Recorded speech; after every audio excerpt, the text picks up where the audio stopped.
हाँ जी, राधे कोचिंग के online platform पे आप सभी का स्वागत है। और आज अपन शुरुआत करेंगे इंडियन ज्योग्राफी की। और इंडियन ज्योग्राफी में अपन शुरुआत करेंगे बेसिक्स से। ये सभी कंपटीशन एग्जाम के लिए लाभकारी होगी। और अभी अपन शुरुआत करते हैं भारत के सामान्य परिचय से, बेसिक इंट्रोडक्शन ऑफ इंडिया। सबसे पहला टॉपिक अपना होने वाला है, ये अपना सबसे पहला टॉपिक है भारत का सामान्य परिचय।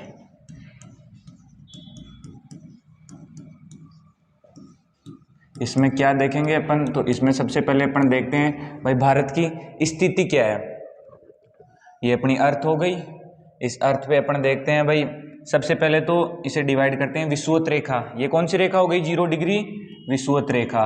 तो इसे अपन बोल देंगे उत्तरी गोलार्ध और इसे बोलेंगे दक्षिणी गोलार्ध। फिर जब अपन बीच से डिवाइड करते हैं, तो जब भारत यहाँ पे स्थित है तो क्या बोलेंगे भारत को?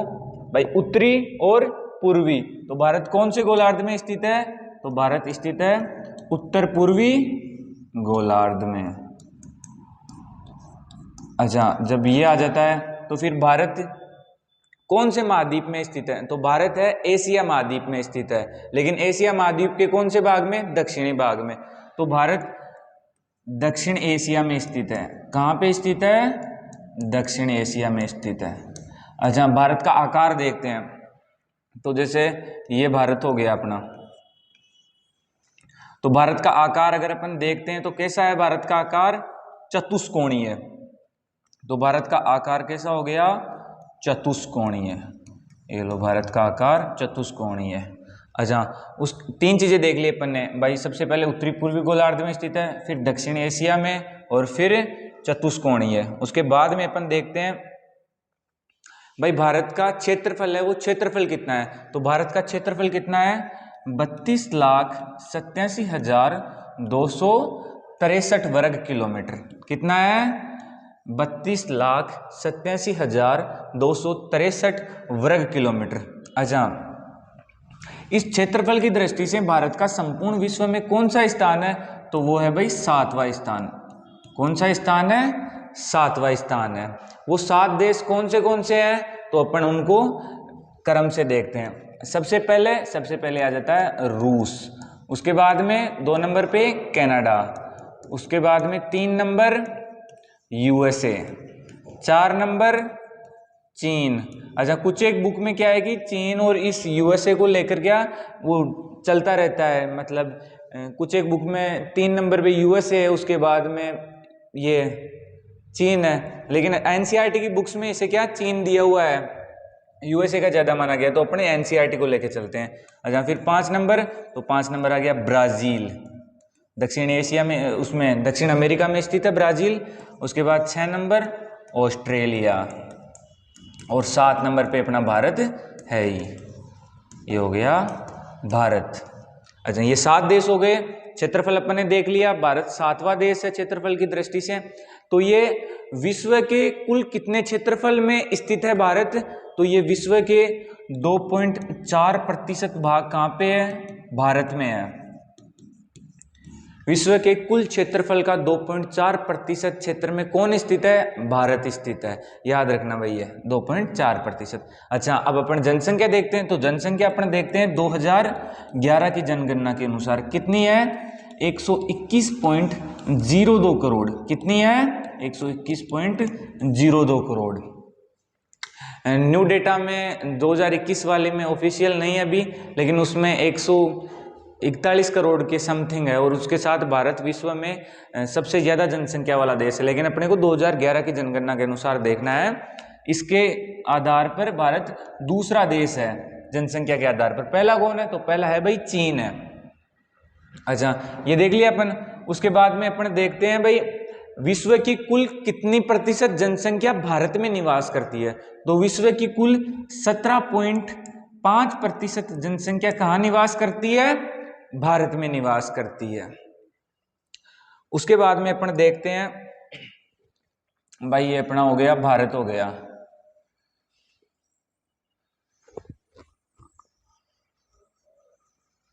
ये अपना भारत हो गया। अब रफ ड्रॉ अपने समझ जाएंगे भाई, अपना ये देश है। तो उत्तर से लेके और दक्षिण इसकी दूरी कितनी है? क्वेश्चन आ जाए भाई भारत में उत्तर से लेके दक्षिण की दूरी कितनी है? कितनी है? 3214 किलोमीटर। उसके बाद में पूर्व से लेके पश्चिम की दूरी है वो कितनी है? तो वो है 2933 किलोमीटर। अच्छा, ये होने के बाद क्या देखते हैं अपन? ये होने के बाद देखते हैं भाई कौन से, इधर कौन सा गांव है, राज्य है, इधर कौन सा गांव है, एक राज्य है। तो इधर शुरुआत होती है, गुजरात का एक गांव है गुहर मोती गांव। कौन सा गांव है? गुहर मोती गांव। और कच्छ जिला, गुजरात का जिला है कच्छ, और गुजरात ये आ गया राज्य, यहां से शुरुआत होती है। इधर कौन सा है? तो इधर वाले गांव का नाम है, अरुणाचल प्रदेश का गांव है कीबुथु। जिला कौन सा है? तो जिला है भाई अंजाब। और राज्य, राज्य है अरुणाचल प्रदेश। उसके बाद में अपन देखते हैं भाई इधर, तो इधर आ गया अपने इंदिरा कोल। क्या आएगा? इंदिरा कोल। नीचे की तरफ, तो नीचे की तरफ कन्याकुमारी। कन्याकुमारी में एक अंतरीप पड़ता है, कोमोरिन अंतरीप, वहां तक है। तो अपने को इतना याद रखना है, कन्याकुमारी इतना डीप में कौन नहीं पूछेगा। ठीक है, क्या है? कन्याकुमारी। इधर वाले अच्छा, अब अपन देखते हैं भाई अक्षांशीय और देशांतरीय विस्तार। तो सबसे पहले तो अपने दिमाग में यह आना चाहिए भाई अक्षांश किसे कहते हैं, और फिर उसके बाद अपन देखते हैं भाई देशांतर किसे कहते हैं। तो अक्षांश, आडी रेखाओं को क्या बोलते हैं? आम भाषा में समझ रहे हैं अपन, आडी रेखाओं को बोलते हैं अक्षांश, और जो ये खड़ी रेखाएं हैं उनको बोलते हैं देशांतर। तो भारत का अपन देखते हैं सबसे पहले अक्षांशीय विस्तार। तो अक्षांशीय विस्तार कितना है? तो वो है 8 डिग्री 4 मिनट से, 8 डिग्री 4 मिनट से 37 डिग्री 6 मिनट। और इस तरफ देखते हैं अपन भाई भारत का देशांतरीय विस्तार देखते हैं। तो देशांतरीय विस्तार कितना है? तो इधर आता है 68 डिग्री 7 मिनट से 98 डिग्री, सॉरी 97 डिग्री 25 मिनट। कितना है? 97 डिग्री 25 मिनट। अच्छा, ये देख लिया। उसके बाद अपन देखते हैं वो जलवायु वाला देखते हैं। ये हो गई अपनी अर्थ। ये सबसे पहले 0 डिग्री कौन सी है? भूमध्य रेखा या विषुवत रेखा। तो ये कौन सी है? विषुवत रेखा। 0 डिग्री से अपन 5 डिग्री ऊपर की तरफ चलते हैं, तो इस वाले क्षेत्र को अपन बोलते हैं विषुवत रेखीय क्षेत्र। कौन सा क्षेत्र? विषुवत, विषुवत रेखीय क्षेत्र। फिर उसके बाद 5 डिग्री से अपन चलते हैं 23.5 डिग्री। तो 23.5 डिग्री पे यहाँ पे कौन सा आ जाता है? तो यहाँ पे आ जाता है उष्णकटिबंधीय। कौन सा? उष्णकटिबंधीय क्षेत्र। फिर 23.5 से अपन 66.5 डिग्री चलते हैं। फिर 66.5 डिग्री पे कौन सा आ जाता है? तो वहां पे आ जाता है शीतोष्ण कटिबंधीय। 66.5 डिग्री से 90 डिग्री चलते हैं, वहां पे कौन सा आ जाता है? तो वहां पे आ जाता है शीत कटिबंधीय। और इधर ऊपर की तरफ ध्रुवीय क्षेत्र। ये क्यों बनाया भाई अपन ने? ये देखो, अपने जो अक्षांश है वो अक्षांश क्या करते हैं? अक्षांश किस चीज का प्रभाव डालते हैं? तो अक्षांश डालते हैं जलवायु संबंधी प्रभाव। कैसे डालते हैं, क्या कारण है? तो मुझे एक बात बताओ, जैसे यहाँ पे 0 डिग्री है, तो सनलाइट है, जो सूर्य का प्रकाश है, रोशनी है, किरणें हैं, वो सबसे ज्यादा कहां पे होगी? 0 डिग्री पे होगी। उसके बाद थोड़ी कम 5 डिग्री पे, 23.5 पे उससे कम, 66.5 उससे कम, 90 डिग्री पे बर्फ जमी होती है यहाँ पे। तो अपना जो भारत है वो भारत कहाँ पे स्थित है? वो है भाई 8, वो वहां पे कहाँ पे स्थित है? उत्तरी पूर्वी गोलार्ध में स्थित है। भारत की अगर अपन अक्षांशीय विस्तार देखें तो वो 30 डिग्री का है। 30 डिग्री कैसे आया भाई? आप ये देखो, अब कितने डिग्री से 8 डिग्री 4 मिनट से शुरू होकर 37 डिग्री तक चलता है। इनके बीच का जो गैप है वो कितना है, अप्रोक्सीमेट 30 डिग्री है। तो इससे क्या होगा, इससे ये होगा भाई, एक तो 8 डिग्री पे जो सनलाइट पड़ेगी और एक 37 डिग्री पे सनलाइट पड़ेगी, तो कौन सी पे ज्यादा ताप होगा, वो यहाँ पे होगा, यहाँ पे कम होगा। दोनों स्थानों की परिस्थितियां कैसी होगी, जलवायु संबंधी परिस्थितियां, यहाँ पे गर्मी ज्यादा होगी, वहां पे आपको पता है कश्मीर में बर्फ जमी रहती है। समझ में आ गया जलवायु प्रभाव कैसे पड़ा, अक्षांशों के कारण ही तो पड़ा भाई। 0 डिग्री पे बहुत ज्यादा ताप, 8 पे थोड़ा कम, और 37 डिग्री पे आते बर्फ जमने लग गई। तो ये बात है, समझ रहे हो आप। अच्छा, उसके बाद अपन देखते हैं, ये देख लिया अपन ने भाई, अक्षांशों के प्रभाव देखते हैं। तो अक्षांश क्या करते हैं, तो ये जलवायु संबंधी विविधता, इनके कारण क्या होता है, जलवायु संबंधित विविधता, जलवायु संबंधित विविधता, ये देख लिया। उसके बाद अपन देखते हैं भाई, जो ये अक्षांश, अच्छा भारत यहाँ पे स्थित है, तो भारत में से कौन सी रेखा गुजरती है, भारत में से रेखा गुजरती है कर्क रेखा। कितने डिग्री, 23.5 डिग्री। तो ये भारत से गुजर रही है 23.5 डिग्री, ये लो 23.5 डिग्री भारत से गुजर रही है। कौन सी रेखा, कर्क रेखा। और ये जो कर्क रेखा है ये भारत के मध्य भाग से होके गुजरती है, भारत के मध्य भाग से होके गुजरती है। भारत के कितने राज्यों से होकर गुजरती है, तो ये गुजरती है भारत के 8 राज्यों से।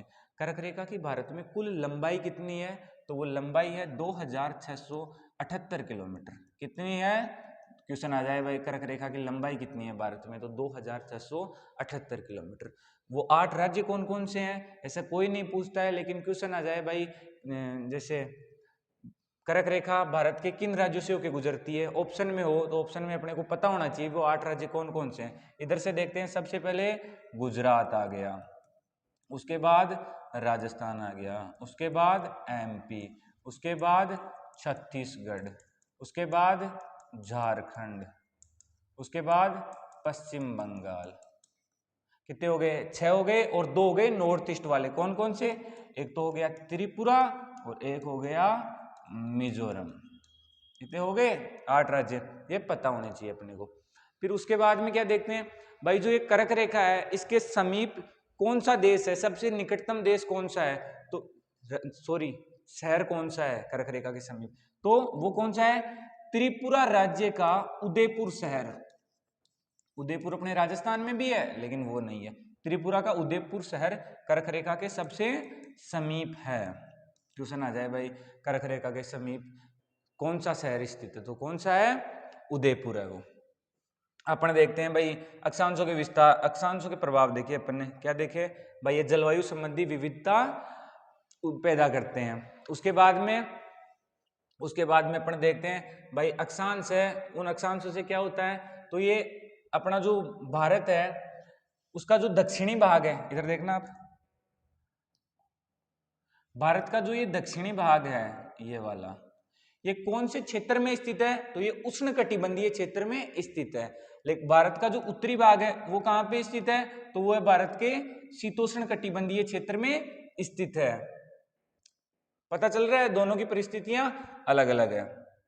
उसके बाद में अपन देखते हैं देशांतर, ये लो देशांतर क्या करते हैं भाई, देशांतर क्या करते हैं, जैसे ये अक्षांश है, जो अक्षांश है वो अक्षांश अपने कर रहे हैं भाई जलवायु संबंधी विविधता उत्पन्न कर रहे हैं। तो देशांतर क्या है, तो देशांतर अपने समय को चेंज करते हैं। चेंज नहीं मतलब जैसे अपन भारत में तो एक ही मानक समय है, लेकिन देशांतर है वो समय के संबंधित परिस्थितियां पैदा करते हैं। कैसे, जैसे आप अभी देखना, ये हो गई अपनी अर्थ। अपन ने देखा था भाई इधर वाला देशांतर कितना है, तो वो है 68 डिग्री 7 मिनट से 97 डिग्री 25 मिनट, मतलब ये भारत का मैप मान लो, ये 97 डिग्री 25 मिनट। अब मुझे एक बात बताओ, विश्व में चाहे वो भारत हो चाहे अमेरिका हो, टोटल 24 घंटे ही होंगे। कितने होंगे, 24 घंटे। इन 24 घंटों में क्या होगा, जैसे ये हो गई 0 डिग्री GMT रेखा, अभी बताऊंगा GMT क्या होती है, ग्रीनविच रेखा। जैसे इधर वाली 0 डिग्री थी अक्षांश में, उससे अपन बोलते हैं विषुवत रेखा।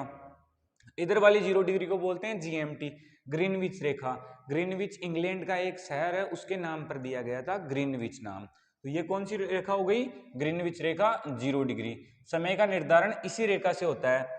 भारत का जो समय निर्धारण होता है वो कौन सी रेखा से होता है, तो वो होता है 82.5 डिग्री से। 82.5 डिग्री भारत का मानक देशांतर है जिससे समय की गणना की जाती है भारत में। कितने टाइम आगे है भाई 0 डिग्री से, ये GMT रेखा से भारत का टाइम कितना आगे है, तो वो है 5.5 घंटे। ये 5.5 घंटे का फर्क कैसे आया, तो भाई जब अपन 1 डिग्री क्रॉस करते हैं, जैसे 1 डिग्री से 2 डिग्री फिर तीसरी डिग्री पे जाते हैं, जैसे भाई 15, 16, 17, तो इसके बीच का जो गैप है वो कितना है, वो 4 मिनट का है। कितने मिनट का गैप है 1 डिग्री से दूसरी डिग्री पर जाने का, 4 मिनट का है। भारत का देशांतरीय और अक्षांशीय विस्तार सेम है, कितना है 30 डिग्री देशांतरीय व अक्षांशीय विस्तार है। अब टाइम निकाल के देख लो अपने वाले में, भाई 30 डिग्री है तो एक डिग्री को क्रॉस करने में कितना टाइम लगता है, 4 मिनट। तो 30 डिग्री को क्रॉस करने में कितनी, 120 मिनट, मतलब 2 घंटे। कितने घंटे, 2 घंटे। तो इधर अपने अरुणाचल प्रदेश में अगर सूर्योदय हो रहा है तो इस तरफ रोशनी कितनी देर बाद में आएगी, 2 घंटे बाद में। तो देशांतर प्रभाव डालता है उसमें, पहला प्रभाव तो ये हो गया भाई पश्चिम की तुलना में उत्तर पूर्वी राज्यों में 2 घंटे पहले सूर्योदय होता है। और दूसरी चीज भाई जो ये 82.5 डिग्री है वो कितने राज्यों से होके गुजरती है, तो वो ये 5 राज्यों से होके गुजरती है, यूपी, MP, अपना ये छत्तीसगढ़, ओडिशा और आंध्र प्रदेश। ये सब भाई 82.5 डिग्री है, 23.5 भी भारत से होके गुजरती है। तो ये अपने दोनों रेखाएं काटती कहाँ पे है, तो ये काटती है छत्तीसगढ़ है एक राज्य अपना, छत्तीसगढ़ राज्य का कोरिया जिला है, उस कोरिया जिले में ये दोनों अपने आपस में एक दूसरे को प्रतिच्छेद करती है। ये 82.5 डिग्री उत्तर प्रदेश का एक क्षेत्र है, नैनी, मिर्जापुर के पास, प्रयागराज, वहां से होके गुजरती है। ये हो गया अपने, पता चल रहा है भाई भारत के मानक समय की गणना कहाँ से की जाती है, कौन से देशांतर से भारत के मानक समय की गणना की जाती है। क्वेश्चन आ सकते हैं भाई, भारत का मानक समय की गणना करने के लिए भारत का मानक देशांतर कौन सा है, तो कौन सा है 82.5 डिग्री। ग्रीनविच रेखा से कितना टाइम आ गया है, 5.5 घंटे। उसके बाद अपन देखते हैं भाई भारत की, ये अपन बेसिक इंट्रोडक्शन देख रहे हैं, उसमें आप नोट्स वगैरह लिख लेना। और हमारा एक टेलीग्राम चैनल है राधे एजुकेशन हब, उस पर हम इसकी PDF वगैरह डालते हैं, तो वो आप चैनल ज्वाइन कर लेना। और इसी के साथ धन्यवाद, मिलते हैं नेक्स्ट क्लास में, थैंक यू।